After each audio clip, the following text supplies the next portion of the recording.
You doing your thing. It's so nice to meet you. How are you all doing? Oh, we're great. We're wonderful. It's great to be with you all. You all are amazing. You keep everybody laughing in the morning. Our goal is if you're going to get up this early, you might as well have fun. May as well. That's right. You cannot get up this morning and play all slow jams.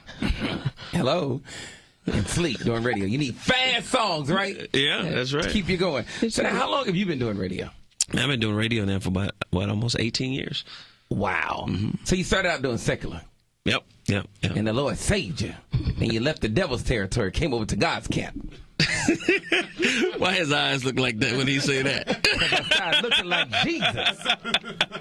So you were doing secular radio. He gave me that look like, Yes. now I wish you would say something. Yeah. Because that's the truth right there. That's the truth, prophet. I read your bio. So you were doing secular radio in Atlanta. Yeah, actually, I came into radio in, 95 to be exact. And so actually, probably not exactly 18 years. But, yeah, and I came in as an intern. I worked with Jermaine Dupree as an intern at So Def. And then I had to make a decision. Is he really as short as they say he is? Yeah, but I think Kirk Franklin got him. Or Kevin Hart. You seen him? Wow. That Kevin Hart, I wanted to burp him when I saw him. Okay, go ahead. Did he say burp him? Did he just say burp? That Kevin Hart is a little bitty man. Yeah. Go ahead.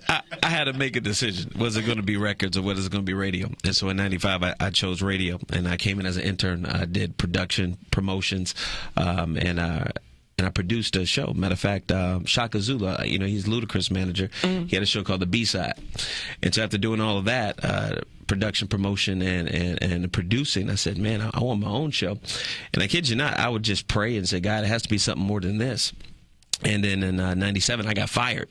And when I got fired, actually, I went homeless. Really?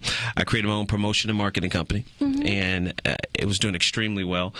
Some people were late on their back payments, and then I just had to make some decisions. And I made the decision of, I said, all right, instead of getting evicted, I lived in my car for a little bit, and then from that point, a fellow radio friend actually brought me into his house, and believe it or not, the V103 station in Atlanta, Georgia, ended up hiring me as their promotion coordinator, and we ended up bringing in Frank Ski. That's when the morning guy retired, Mike Roberts.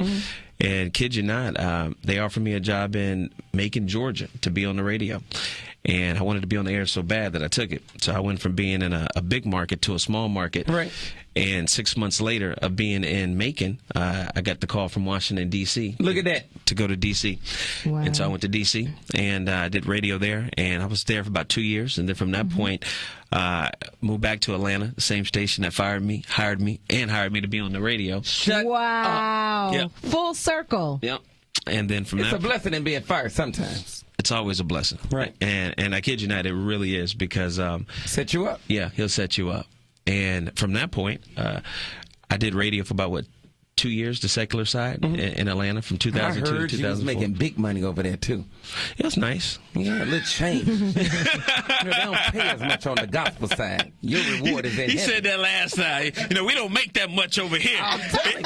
And then he gives you that look like how much you make? You're doing good, though, because you're syndicated. So you're in, how many cities and states? We're almost about 40, but we have two syndicated shows. We have a weekend show called The Spirit Top 15 Countdown, and then we have Cocoa Brother Live that comes on Monday through Friday. So Comes on our station from 7, starts at 7 at night. Yeah, and I would say this. I would say this. The whole thing is train up a child in the way that he or she should go.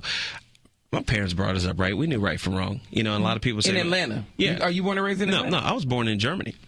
And I had 3 trips to Germany. My parents are from Nashville.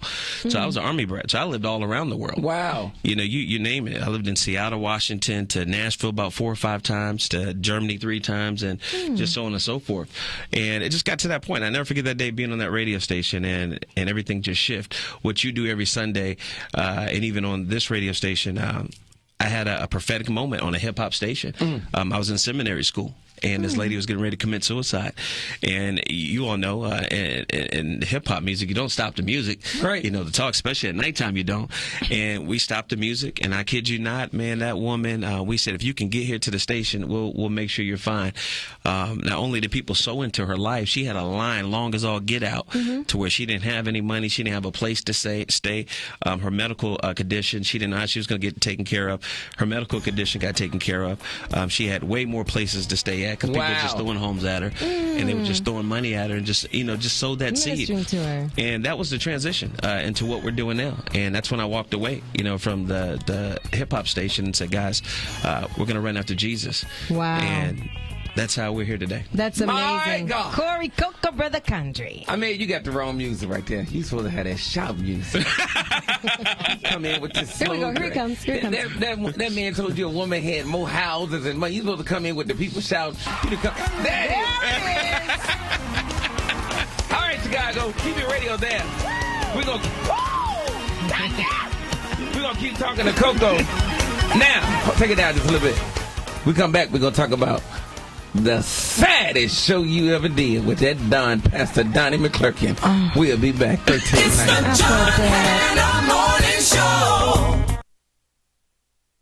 This station is participating in a multi-market nationwide group contest where every weekday up to 10 lucky winners and 5 each weekend day